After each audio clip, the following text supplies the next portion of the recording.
الحمدللہ رب العالمین والصلاة والسلام علی سید الانبیاء والمرسلین اما بعد فاعوذ باللہ من الشیطان الرجیم بسم اللہ الرحمن الرحیم صلاة والسلام علیک یا رسول اللہ وعلی آلک واصحابک یا حبیب اللہ صلاة والسلام علیک یا نبی اللہ وعلی آلک واصحابک یا نور اللہ۔ حضرت سیدنا جریر بن عبداللہ البجلی رضی اللہ تعالی عنہ نبی کریم صلی اللہ تعالیٰ علیہ وآلہ وسلم کے بڑے پیارے صحابی گزرے ہیں، اور آپ آخر کے اندر ایمان لانے والوں میں سے ہیں۔ یعنی آپ رضی اللہ تعالیٰ عنہ نے ایک حدیث مبارکہ روایت کی کہ نبی کریم صلی اللہ تعالیٰ علیہ وآلہ وسلم نے وضو فرمایا، اور وضو فرمانے کے بعد اپنے موزوں کے اوپر مسح کیا۔ یعنی ایک شرعی مسئلہ ہے کہ موزے جو ہوتے ہیں چمڑے کے بنے ہوئے، جنہوں نے ٹخنوں کو ڈھانپا ہوا ہو، خود سے رکے ہوئے ہوں، اس میں پھٹن 4 انگل کے برابر نہ ہو، جو شرائط ہیں موزوں پر مسح کرنے کی، کہ اگر بندہ چاہے تو وضو کرنے کے بعد اس نے شرط کے مطابق موزہ پہنا ہوا ہے، اگر وہ مقیم ہے کسی جگہ پر تو اسے اس بات کی اجازت ہوتی ہے کہ وہ ایک دن ایک رات تک اگر اس کا وضو ٹوٹ گیا ہے تو اسے اجازت ہے کہ وہ 3 اعضاء کو تو دھوئے گا، چہرے کو دھوئے گا، ہاتھوں کو دھوئے گا، سر کا مسح کرے گا، اور چاہے تو وہ موضوع کے اوپر مسح کر سکتا ہے، اور مسافر ہے تو اسے 3 دن اور 3 رات کی اجازت یہ دی گئی ہے۔ بہرحال یہ ایک شرعی مسئلہ ہے۔ تو حضرت جریر بن عبداللہ البجلی رضی اللہ تعالی عنہ نے حضور اکرم صلی اللہ علیہ وسلم کے بارے میں یہ ارشاد فرمایا کہ آپ صلی اللہ علیہ وسلم نے وضو کیا، اور وضو کرنے کے بعد آپ نے اپنے موضوع کے اوپر مسح کیا۔ تو کسی نے کہا کہ یہ جو مسح کیا ہے حضور علیہ السلام نے، یہ سورۃ المائدہ کی جو آیت نازل ہوئی ہے پاؤں کے دھونے کے حوالے سے، اس کے بعد کیا یا اس سے پہلے؟ تو آپ نے یہ ارشاد فرمایا کہ میں تو سورۃ المائدہ کے نازل ہونے کے بعد، یعنی آیت وضو کے نازل ہونے کے بعد ہی ایمان لے کر آیا ہوں، یعنی آخر کے اندر آپ نے ایمان قبول کیا ہے۔ لیکن نبی کریم صلی اللہ تعالیٰ علیہ وآلہ وسلم کی بارگاہ میں ان کو کئی خصوصیات حاصل تھیں۔ پہلی تو یہ کہ آپ نبی کریم صلی اللہ تعالیٰ علیہ وآلہ وسلم کے صحابہ میں حسین ترین صحابہ میں شامل تھے۔ حضرت جریر بن عبداللہ البجلی اور حضرت سیدنا دحیہ کلبی رضی اللہ تعالیٰ عنہ، دونوں کا حسن و جمال یہ بڑا مشہور تھا۔ جریر بن عبداللہ البجلی رضی اللہ تعالیٰ عنہ کے حوالے سے حضرت سیدنا عمر رضی اللہ تعالیٰ عنہ یہ کہا کرتے تھے کہ یوسف ہذہ الامہ، یہ اس امت کے یوسف ہیں۔ یعنی جس طرح اللہ تعالیٰ نے حضرت سیدنا یوسف علیہ السلام کو انتہائی حسن و جمال عطا فرمایا تھا، اسی طرح حضرت جریر بن عبداللہ البجلی رضی اللہ تعالیٰ عنہ کو بھی حسن و جمال کا مرقع بنایا تھا، ان کو کمال کا حسن عطا فرمایا تھا۔ یہ ارشاد فرماتے ہیں ان کو کیا سعادت حاصل ہوئی، فرماتے ہیں کہ جب سے اسلام لے کر آیا مجھے رسول اللہ صلی اللہ علیہ وسلم کی بارگاہ میں حاضر ہونے میں کوئی رکاوٹ نہیں ہوئی۔ ما حجبنی عن رسول اللہ صلی اللہ تعالیٰ علیہ وسلم، یعنی جب بھی حضور علیہ السلام کی بارگاہ میں حاضر ہونا چاہتا، آپ صلی اللہ علیہ وسلم کی بارگاہ میں حاضر ہو جایا کرتا تھا۔ پھر ارشاد فرماتے ہیں کہ نبی کریم صلی اللہ تعالیٰ علیہ وآلہ وسلم کی جب بھی میں نے زیارت کی، حضور علیہ السلام کو جب بھی دیکھا تو میں نے حضور علیہ السلام کو مسکراتے ہوئے دیکھا کہ آپ صلی اللہ تعالیٰ علیہ وآلہ وسلم مسکرا رہے ہوتے تھے۔ یہ حضرت جریر بن عبداللہ البجلی رضی اللہ تعالی عنہ کا بیان ہے۔ اسی طرح اور دیگر صحابہ کرام علیہم رضوان نے یہ بیان کیا ہے کہ انہوں نے جب بھی نبی کریم صلی اللہ تعالی علیہ وآلہ وسلم کی زیارت کی تو انہوں نے یہی دیکھا کہ حضور اکرم صلی اللہ تعالی علیہ وآلہ وسلم یہ مسکرا رہے ہوتے تھے۔ حضرت سیدنا ابو ذر غفاری رضی اللہ تعالی عنہ، ان کی اہلیہ نے ان سے کہا کہ میں جب دیکھتی ہوں آپ مسکرا رہے ہوتے ہیں، تو انہوں نے ارشاد فرمایا یہ اس لیے کہ جب بھی میں نے نبی کریم صلی اللہ تعالیٰ علیہ وآلہ وسلم کو دیکھا تو حضور اکرم صلی اللہ تعالیٰ علیہ وآلہ وسلم مسکرا رہے ہوتے تھے۔ حضرت سیدنا عبداللہ بن حارث رضی اللہ تعالیٰ عنہ یہ ارشاد فرماتے ہیں کہ نبی کریم صلی اللہ تعالیٰ علیہ وآلہ وسلم سے زیادہ مسکرانے والا میں نے کوئی نہیں دیکھا۔ آپ علیہ السلام سب سے زیادہ مسکرایا کرتے تھے۔ حضور علیہ السلام کے مبارک چہرے کے حوالے سے میں نے کچھ باتیں اپنے پچھلے پروگرام کے اندر، پچھلے سلسلے کے اندر ذکر کی تھی۔ آج اس حوالے سے کہ نبی کریم صلی اللہ تعالیٰ علیہ وآلہ وسلم جب مسکرایا کرتے تھے تو آپ علیہ السلام کے حسن و جمال کا عالم کیا ہوتا تھا، اس حوالے سے حضرت سیدہ عائشہ رضی اللہ تعالیٰ عنہا کی ایک حدیث مبارکہ فرماتی ہیں کہ رسول اللہ صلی اللہ تعالیٰ علیہ وآلہ وسلم میرے پاس تشریف لے کر آئے اور آپ صلی اللہ تعالیٰ علیہ وآلہ وسلم خوش تھے. آپ صلی اللہ تعالیٰ علیہ وسلم کو خوشی حاصل ہوئی تھی اور اس خوشی کا اثر چہرہ مبارکہ پر ایسا تھا کہ آپ صلی اللہ تعالیٰ علیہ وآلہ وسلم کی چہرہ مبارکہ کی جو لکیریں تھیں، جو آپ علیہ السلام کے خد و خال تھے، اس میں سے چمک نکل رہی تھی. آپ علیہ السلام کا چہرہ مبارکہ یہ چمک رہا تھا. حضرت سیدہ عائشہ رضی اللہ تعالیٰ عنہا نے یہ ارشاد فرمایا، اور حضرت سیدنا کعب بن مالک رضی اللہ تعالیٰ عنہ اپنا واقعہ ذکر کرنے کے بعد یہ ارشاد فرماتے ہیں کہ وَكَانَ رسول اللہ صلی اللہ تعالیٰ علیہ وسلم اذا سر استنار وجهه كأن وجهه قطعة قمر وَكُنَّا نَعْرِفُ ذَلِكَ مِنْهُ، یعنی جب نبی کریم صلی اللہ تعالیٰ علیہ وآلہ وسلم خوش ہوا کرتے تھے تو آپ صلی اللہ تعالیٰ علیہ وآلہ وسلم کا چہرہ مبارکہ یہ تیز روشن ہو جایا کرتا تھا، ویسے ہی روشن تھا اور اس کے اندر روشنی ہو جایا کرتی تھی، گویا کہ آپ صلی اللہ تعالیٰ علیہ وآلہ وسلم کا مبارک چہرہ یہ چاند کا ٹکڑا تھا، اور ہم آپ صلی اللہ تعالیٰ علیہ وآلہ وسلم کے خوش ہونے کو جان لیا کرتے تھے کہ حضور اکرم صلی اللہ تعالیٰ علیہ وسلم اس موقع پر بڑے خوش ہیں. تو آپ علیہ السلام کثرت کے ساتھ مسکرایا کرتے تھے، اور جب آپ صلی اللہ تعالیٰ علیہ وآلہ وسلم مسکراتے تو پھر اس مسکراہٹ کی بات ہی کچھ اور ہوا کرتی تھی، اور صحابہ کرام علیہم رضوان حضور علیہ السلام کی اس مسکراہٹ کو بیان کرتے ہیں کہ اس کی وجہ سے اور زیادہ آپ صلی اللہ تعالیٰ علیہ وسلم کے چہرہ مبارکہ پر چمک ہوا کرتی تھی. یعنی مسکراہٹ بھی بڑی ہی پیاری تھی، بڑی دلربا تھی کہ جس کو دیکھ کر بندہ خوش ہوتا تھا. حضور اکرم صلی اللہ تعالیٰ علیہ وآلہ وسلم جہاں کثرت کے ساتھ مسکرایا کرتے تھے، وہیں نبی کریم صلی اللہ تعالیٰ علیہ وآلہ وسلم نے مسکرانے کی فضیلت بھی بیان کی. آپ صلی اللہ تعالیٰ علیہ وآلہ وسلم کی حدیث مبارکہ ہے، حضرت سیدنا ابو ذر رضی اللہ تعالیٰ عنہ روایت کرتے ہیں کہ حضور علیہ السلام نے کچھ چیزوں کے بارے میں یہ ارشاد فرمایا کہ یہ چیز صدقہ ہے. ارشاد فرماتے ہیں کہ حضور علیہ السلام نے ارشاد فرمایا تبسمک فی وجہ اخیک لک صدقۃ، یعنی تیرا اپنے بھائی کے چہرے پر مسکرانا، یعنی اسے دیکھ کر مسکرانا، یہ تیرے لیے صدقہ ہے. وَأَمْرُكَ بِالْمَعْرُوفِ وَنَهْيُكَ عَنِ الْمُنْكَرِ صَدَقَةٌ، تیرا نیکی کا حکم دینا اور تیرا برائی سے روکنا یہ صدقہ ہے. وَإِرْشَادُكَ الرَّجُلَ فِي أَرْضِ الضَّلَالِ لَكَ صَدَقَةٌ، کوئی شخص ایسی جگہ پر ہے کہ جہاں اس کو رہنمائی کی ضرورت ہے، راستہ اسے معلوم نہیں، تو تیرا کسی کو راستہ دکھا دینا تیرے لیے صدقہ ہے. وَبَصَرُكَ لِلرَّجُلِ الرَّدِيءِ الْبَصَرِ لَكَ صَدَقَةٌ، یعنی کمزور آنکھوں والے جس کی آنکھوں کی روشنی کم ہے اس کو راہ دکھا دینا یہ تیرے لیے صدقہ ہے. وَإِمَاتَتُكَ الْحَجَرَ وَالشَّوْكَةَ وَالْعَظَمَ عَنِ الطَّرِيقِ لَكَ صَدَقَةٌ، یعنی تیرا راستے سے پتھر کو ہٹا دینا، کانٹوں کو ہٹا دینا، ہڈی کو ہٹا دینا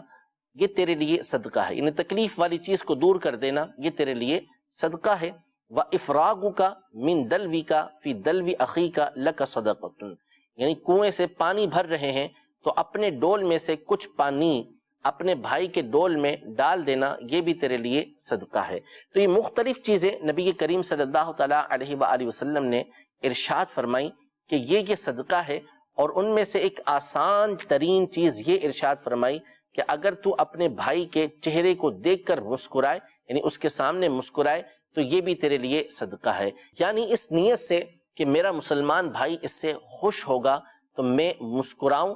اس نیت سے جب بندہ کسی مسلمان کو دیکھ کر مسکرائے گا تو اس کو ثواب ملے گا، اور صدقہ کرنے کا اللہ تبارک و تعالیٰ ثواب عطا فرمائے گا. حضور اکرم صلی اللہ تعالیٰ علیہ وآلہ وسلم کا یہی طریقہ کار تھا کہ جب آپ ملاقات فرماتے تو مسکرا کر، اور آپ صلی اللہ تعالیٰ علیہ وآلہ وسلم جس سے ملاقات فرماتے تو اس کی طرف پورے طور پر متوجہ ہوا کرتے تھے. یعنی ایسا نہیں کہ گفتگو اس سے کر رہے ہیں اور آپ کا رخ کسی اور طرف ہے، توجہ آپ کی کسی اور طرف ہے، بلکہ جب کسی سے گفتگو کرتے، کسی سے کلام کرتے تو آپ علیہ الصلوۃ والسلام کا یہ انداز ہوا کرتا تھا کہ اپنی پوری توجہ اس کی طرف رکھا کرتے تھے تاکہ اس کو راحت محسوس ہو اور اسے معلوم ہو کہ مجھے عزت دی جا رہی ہے، مجھے جو ہے وہ توجہ دی جا رہی ہے۔ یہ نبی کریم صلی اللہ تعالیٰ علیہ وآلہ وسلم کا طریقہ کار تھا۔ نبی کریم صلی اللہ تعالیٰ علیہ وآلہ وسلم کی مسکراہٹ کے حوالے سے یہ بنیادی بات یاد رہے کہ جو ہنسنا ہوتا ہے اس کے ویسے تو عربی زبان کے اندر بہت سارے درجے بیان کیے گئے ہیں اور بہت سارے اس کے نام ذکر کیے گئے ہیں، لیکن مشہور 3 ہیں کہ بندہ جب مسکراتا ہے کسی بھی وجہ سے، اس کو خوشی حاصل ہوتی ہے، کوئی تعجب والی چیز وہ دیکھتا ہے تو اس کے چہرے کے اوپر مسکراہٹ آتی ہے۔ تو ایک ابتدائی درجہ ہوتا ہے، یعنی جب بندہ کسی چیز سے خوش ہوتا ہے تو اس کے چہرے کے اوپر ایک مسکراہٹ آتی ہے، ہونٹ کھل جاتے ہیں، چہرہ کھل جاتا ہے، وہ مسکرا رہا ہوتا ہے، لیکن اس میں کسی طرح کی کوئی آواز نہیں نکلتی۔ اس کو ہمارے اردو کے اندر مسکرانا بولتے ہیں اور عربی زبان کے اندر اس کو تبسم کہا جاتا ہے۔ عربی زبان میں اس کو تبسم کہتے ہیں۔ اور اگر آواز نکلی تو اب یہ دیکھا جائے گا کہ یہ آواز اتنی ہے کہ دور تک جاتی ہے، لوگ اس کو سن رہے ہیں، تو اس کو عربی زبان میں قاقہا بولتے ہیں، اور اردو میں ہم عام طور پہ اس کو کہا کے الفاظ بولتے ہیں۔ عربی زبان میں اس کو قاقہا کہا جاتا ہے، زور سے ہنسنا۔ اور اگر آواز اتنی ہے کہ صرف قریب والے کسی شخص نے سنی یا جس کو ہنسی آئی ہے فقط اسی نے سنی تو اس کو عربی زبان میں ضحک کہا جاتا ہے۔ نبی کریم صلی اللہ تعالیٰ علیہ وآلہ وسلم کا جو عمومی انداز تھا وہ پہلا درجہ تھا کہ آپ تبسم فرمایا کرتے تھے، آپ کے مبارک ہونٹوں کے اوپر یہ مسکراہٹ دوڑا کرتی تھی، اور بعض اوقات آپ اس قدر مسکراتے، بات کوئی ایسی ہوتی، خوشی ایسی حاصل ہوتی کہ آپ صلی اللہ علیہ وسلم کی مبارک داڑھیں یہ نظر آیا کرتی تھی، لیکن قہقہہ جو ہے نبی کریم صلی اللہ تعالیٰ علیہ وسلم نے کبھی نہیں لگایا۔ تو یہ بات پیش نظر رہنی چاہیے کہ زور زور سے ہنسنا جو ہے یہ نبی کریم صلی اللہ تعالیٰ علیہ وسلم کا طریقہ کار نہیں تھا، اگرچہ کہ گناہ نہیں ہے، لیکن حضور علیہ الصلوۃ والسلام اس طرح کھل کھلا کر زور سے نہیں ہنسا کرتے تھے۔ حضور اکرم صلی اللہ تعالیٰ علیہ وآلہ وسلم کی مسکراہٹ کے حوالے سے بہت سارے مقامات صحابہ کرام علیہم رضوان نے بیان کیے ہیں، میں ان میں سے چند ایک آج کے سلسلے میں بیان کرتا ہوں، اور انشاءاللہ تبارک و تعالی مسلسل اپنے سلسلوں کے اندر ہم حضور علیہ الصلوۃ والسلام کے ان واقعات کو سنیں گے کہ جس میں صحابہ کرام علیہم رضوان نے حضور علیہ الصلوۃ والسلام کے مسکرانے کا تذکرہ کیا ہے۔ قاضی اعظم مالکی رحمۃ اللہ تعالی علیہ نبی کریم صلی اللہ تعالیٰ علیہ وآلہ وسلم کی شفقت و مہربانی اور آپ علیہ الصلوۃ والسلام کی رحمت کا تذکرہ کرتے ہوئے ارشاد فرماتے ہیں کہ مدینہ منورہ میں یہ معمول تھا کہ مدینے کی جو بچیاں ہوتی تھیں اور گھر کے اندر کام کرنے والی جو کنیزیں ہوتی تھیں، صبح ہی صبح نبی کریم صلی اللہ تعالیٰ علیہ وآلہ وسلم کی بارگاہ میں حاضر ہوتی۔ ان کا یہ معمول تھا کہ صبح ہی صبح نبی کریم صلی اللہ تعالیٰ علیہ وآلہ وسلم کی بارگاہ میں حاضر ہوتی اور نبی کریم صلی اللہ تعالیٰ علیہ وآلہ وسلم کے پاس پانی کا برتن لے کر آیا کرتی تھی۔ کوئی ڈول لے کر آ رہا ہے، کوئی اور چیز لے کر آ رہا ہے، تو حضور علیہ الصلوۃ والسلام اپنا مبارک ہاتھ اس میں ڈال دیا کرتے تھے تاکہ اس کے ذریعے سے یہ لوگ اس سے برکتیں حاصل کریں۔ اور بعض اوقات ایسا ہوتا تھا کہ وہ جو پانی ہوتا تھا وہ انتہائی ٹھنڈا ہوتا تھا اور موسم بھی ٹھنڈا ہوتا تھا، لیکن نبی کریم صلی اللہ تعالیٰ علیہ وآلہ وسلم ان پر شفقت و مہربانی فرماتے ہوئے اپنا مبارک ہاتھ اس کے اندر ڈال دیا کرتے تھے کہ وہ نبی کریم صلی اللہ علیہ وسلم سے برکت لینے کے لیے حاضر ہوتے تھے، تو آپ علیہ الصلوۃ والسلام ان کو محروم نہیں فرمایا کرتے تھے۔ صبح ہی کا حضور علیہ الصلوۃ والسلام کا ایک معمول صحابہ کرام علیہم رضوان یہ ذکر کرتے ہیں۔ حضرت سیدنا جابر بن سمورہ رضی اللہ تعالی عنہ سے عرض کی گئی کہ کیا آپ نبی کریم صلی اللہ تعالیٰ علیہ وآلہ وسلم کی بارگاہ میں بیٹھا کرتے تھے، صحبت اختیار کیا کرتے تھے؟ تو انہوں نے کہا کہ نعم کثیرن، بہت زیادہ ہم نبی کریم صلی اللہ علیہ وسلم کی بارگاہ میں بیٹھا کرتے تھے۔ اور نبی کریم صلی اللہ تعالیٰ علیہ وآلہ وسلم جب صبح کے وقت نماز ادا فرما لیتے تھے تو اپنے مصلے سے اس وقت تک نہ اٹھتے جب تک کہ سورج طلوع نہ ہو جاتا، یعنی فجر کی نماز پڑھنے کے بعد آپ علیہ الصلوۃ والسلام اسی جگہ پر تشریف فرما رہتے جہاں آپ نے نماز ادا کی یہاں تک کہ سورج طلوع ہو جاتا۔ جب سورج طلوع ہو جاتا تو آپ علیہ الصلوۃ والسلام کھڑے ہوتے صحابہ کرام علیہم رضوان جو بارگاہ رسالت میں حاضر ہوتے تھے وہ گفتگو کیا کرتے تھے، اور زمانہ جاہلیت کے جو واقعات تھے، یعنی اسلام لانے سے پہلے کہ ان کے جو معمولات تھے کہ کس طرح زندگی گزار رہے تھے، ان کا تذکرہ کرتے اور وہ ہنسا کرتے تھے۔ نبی کریم صلی اللہ تعالیٰ علیہ وآلہ وسلم ان کی باتوں کو سنتے، وَيَتَبَسَّمُ رسول اللہ صلی اللہ تعالیٰ علیہ وسلم، یعنی آپ صلی اللہ تعالیٰ علیہ وآلہ وسلم ان کی باتیں سن کر مسکرایا کرتے تھے۔ تو صحابہ کرام علیہم رضوان کا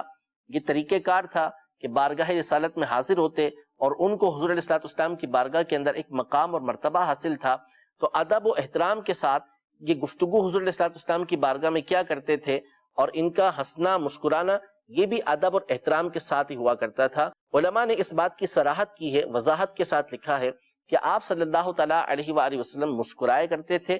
زور سے نہیں ہنستے تھے۔ یہی انداز صحابہ کرام علیہم رضوان کا بھی تھا کہ ان لوگوں کا طریقہ کار بھی یہ تھا کہ یہ زور سے نہیں ہنستے تھے بلکہ فقط مسکرایا کرتے تھے، یعنی عمومی طور پر ایسا ہوتا تھا۔ بسا اوقات جو ہے وہ تیز آواز سے ہنسنا یا ان کا آواز سے ہنسنا یہ بھی کتابوں کے اندر موجود ہے، لیکن عمومی طور پر نبی کریم صلی اللہ تعالیٰ علیہ وسلم کی بارگاہ میں جب یہ حاضر ہوا کرتے تھے تو ان کی مسکراہٹ صرف مسکراہٹ ہی کی صورت میں ہوتی تھی، زور سے ہنسنے کی صورت میں نہیں ہوا کرتی تھی۔ تو وہ باتیں یاد کرتے تھے کہ ہم زمانہ جاہلیت کے اندر کس طرح کی زندگی گزار رہے تھے، نبی کریم صلی اللہ تعالیٰ علیہ وسلم تشریف لے کر آئے، آپ کی برکت سے ہمیں ایمان نصیب ہوا اور آج ہم اس جگہ پہنچ گئے۔ تو پچھلی باتوں کو یاد کر کے، اور اس میں اس طرح کے معاملات آتے تھے کہ جس کی وجہ سے ان کو ہنسی آتی تھی، تو ان کا مسکرانا ہوتا تھا اور حضور علیہ السلام ان کو سن کر یہ مسکرایا کرتے تھے۔ صبح ہی صبح نبی کریم صلی اللہ علیہ وسلم کی زیارت ہوتی تھی اور آپ صلی اللہ تعالیٰ علیہ وسلم کو مسکراتا ہوا وہ دیکھا کرتے تھے، جس سے ان کا سارا دن یہ خوشیوں والا اور برکتوں والا گزرا کرتا تھا۔ حضرت سیدنا عبداللہ بن زبیر رضی اللہ تعالی عنہ، یہ حضرت سیدہ عائشہ رضی اللہ تعالی عنہ کے بھانجے ہیں۔ حضرت سیدنا زبیر بن العوام رضی اللہ تعالی عنہ جو حضور علیہ السلام کے پھوپھیزاد بھائی بھی ہیں، عشرہ مبشرہ میں سے ہیں۔ حضرت اسما رضی اللہ تعالی عنہ ان کے یہ شہزادے ہیں۔ حضرت عبداللہ بن زبیر رضی اللہ تعالی عنہ، ان کو اللہ تبارک و تعالی نے یہ سعادت نصیب فرمائی کہ آپ کو یہ شرف حاصل ہے کہ مہاجرین میں سب سے پہلے جس بچے کی ولادت ہوئی وہ حضرت سیدنا عبداللہ بن زبیر رضی اللہ تعالی عنہ تھے۔ یعنی صحابہ کرام علیہم رضوان کے دو مشہور گروہ ہیں، ایک انصار کہ جو مدینہ منورہ میں تھے اور انہوں نے نبی کریم صلی اللہ تعالی علیہ وسلم اور آپ کے صحابہ کا شاندار استقبال کیا تھا، دوسرے وہ صحابہ کرام علیہم رضوان جو مکہ مکرمہ میں تھے اور وہ ہجرت کر کے مدینہ منورہ یہ تشریف لے کر آئے تھے۔ تو صحابہ کرام علیہم رضوان میں جو مہاجرین تھے، ظاہر ہے کہ ان میں سے ایک بہت بڑی تعداد وہ تھی کہ جو پہلے اسلام نہیں لائی تھی، بعد میں اسلام لے کر آئی۔ ان کے یہاں جس بچے کی سب سے پہلے ولادت ہوئی اسلام کی حالت میں، یعنی وہ پیدا ہوئے اور مسلمان تھے، ان کے والدین مسلمان تھے، وہ حضرت عبداللہ بن زبیر رضی اللہ تعالی عنہ تھے۔ یعنی مہاجرین کے یہاں پر ولادت جس بچے کی سب سے پہلے اسلام کی حالت میں ہوئی وہ حضرت عبداللہ بن زبیر رضی اللہ تعالی عنہ تھے، اور انصار کے یہاں جس بچے کی سب سے پہلے اسلام میں ولادت ہوئی وہ حضرت سیدنا نعمان بن بشیر رضی اللہ تعالی عنہ تھے۔ جب حضرت سیدنا عبداللہ بن زبیر رضی اللہ تعالی عنہ کی ولادت ہوئی تو آپ کی والدہ حضرت سیدنا اسما بنت ابی بکر رضی اللہ تعالی عنہ، حضرت سیدنا ابو بکر رضی اللہ تعالی عنہ کی شہزادی ہیں، حضرت سیدنا زبیر رضی اللہ تعالی عنہ کی یہ اہلیہ تھی۔ جب ان کی ولادت ہوئی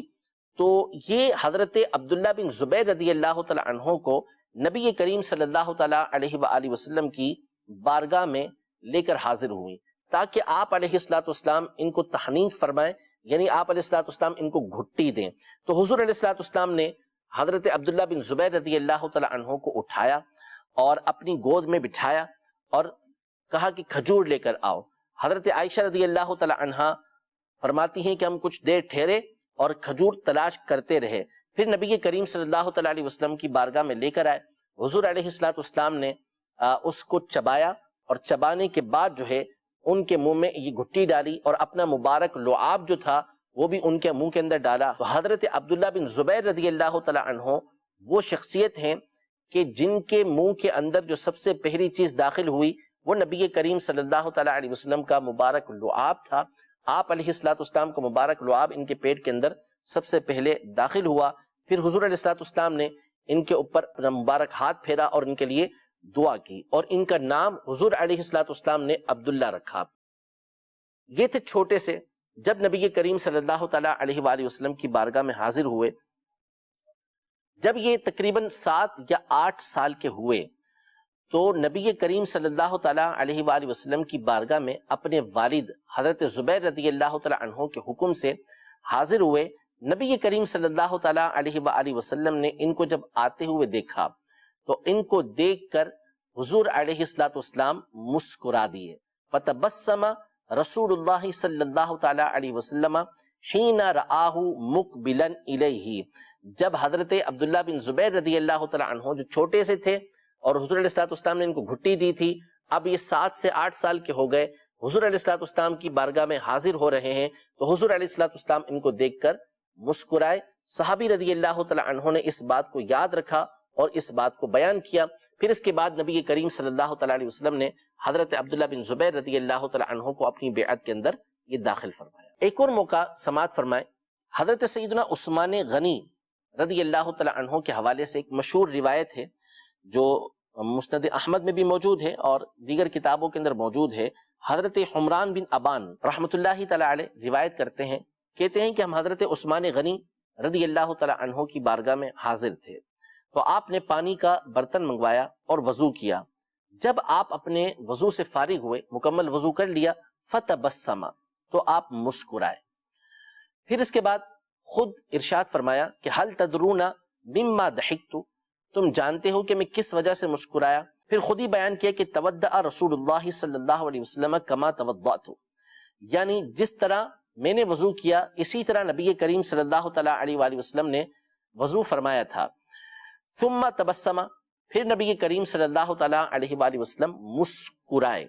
اس موقع کو حضرت عثمان غنی رضی اللہ تعالیٰ عنہ نے یاد رکھا ہوا تھا۔ آگے گفتگو کرنے سے قبل میں یہ عرض کرتا چلوں کہ آگے بہت سارے واقعات آ رہے ہیں، بہت سارے مقامات آ رہے ہیں کہ جن میں نبی کریم صلی اللہ تعالیٰ علیہ وسلم کے مسکرانے کا ذکر ہے، لیکن عمومی طور پر آپ ایک بات نوٹ کریں گے، ایک بات آپ دیکھیں گے کہ حضور علیہ السلام کا جو مسکرانا ہے وہ عام طور پہ اس وقت ذکر کیا گیا ہے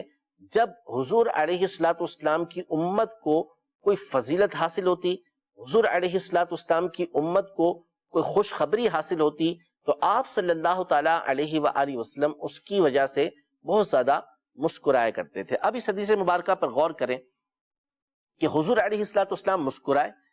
ثم قال، پھر آپ علیہ السلام نے ارشاد فرمایا کہ حل تدرون مما ضحکت، کیا تم جانتے ہو کہ میں کس وجہ سے مسکرایا؟ قلنا اللہ ورسولہ اعلم، ہم نے یہ عرض کی کہ اللہ اور اس کا رسول بہتر جانتا ہے۔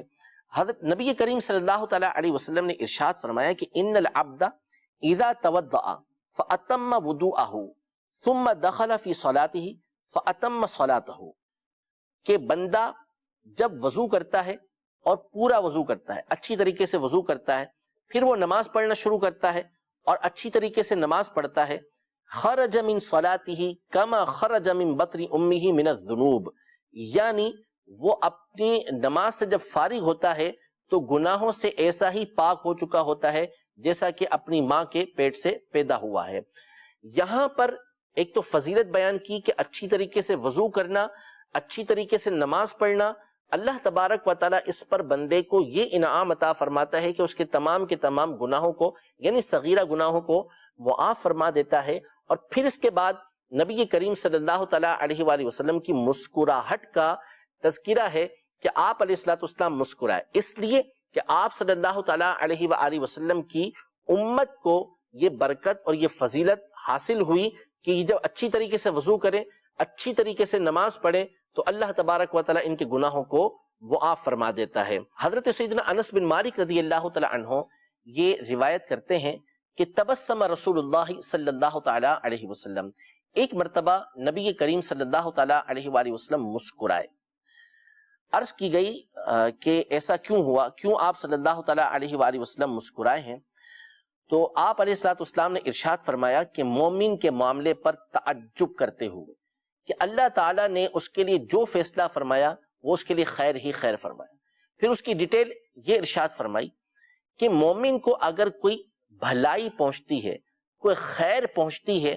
اس پر وہ اللہ تعالیٰ کا شکر ادا کرتا ہے۔ جب وہ اللہ تعالیٰ کا شکر ادا کرتا ہے تو یہ اس کے لیے بہتر ہوتا ہے، اور جب اس کو کوئی مصیبت پہنچتی ہے، کوئی تنگی پہنچتی ہے اور اس پر وہ صبر کرتا ہے تو یہ اس کے لیے بہتر ہوتا ہے۔ تو مومن کے اس معاملے پر تعجب کرتے ہوئے کہ اللہ نے اس کے ہر معاملے کے اندر بھلائی، ہر معاملے کے اندر خیر رکھی ہے،